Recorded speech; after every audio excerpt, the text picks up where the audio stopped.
అందరికీ నమస్కారం. ఈరోజు మనం అగ్రిగోల్డ్ చీకటి చరిత్రను తెలుసుకుందాం.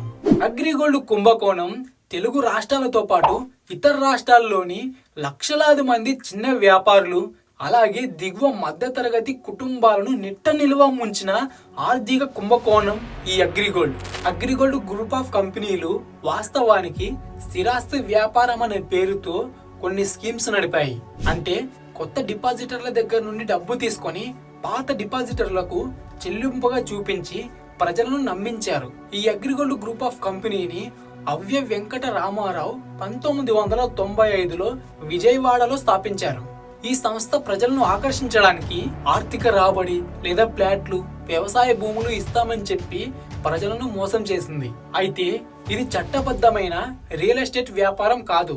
అగ్రిగోల్డ్ కొత్తగా చేరిన డిపాజిటర్ల నుండి స్వీకరించిన డబ్బును పాత డిపాజిటర్లకు వడ్డీ లేదా రాబడి రూపంలో చెల్లించే మోసపూరితమైన సామూహిక పెట్టుబడి పథకాన్ని చేసింది. వీళ్ళు ఈ మోసాన్ని కప్పిపుచ్చడానికి అలాగే చట్టబద్ధంగా ఉన్నట్లు ప్రజలను నమ్మించడానికి రామారావు మరియు అతని 7 సోదరులు కలిసి 130కి పైగా నకిలీ కంపెనీలను సృష్టించారు. వీళ్లకు వచ్చిన డబ్బును మళ్లించడానికి డిపాజిటర్ల డబ్బును వాళ్ళకే తెలియకుండా సంబంధం లేని వ్యాపారాలు చూపించి ఆ డబ్బుని స్వాహా చేసేసారు.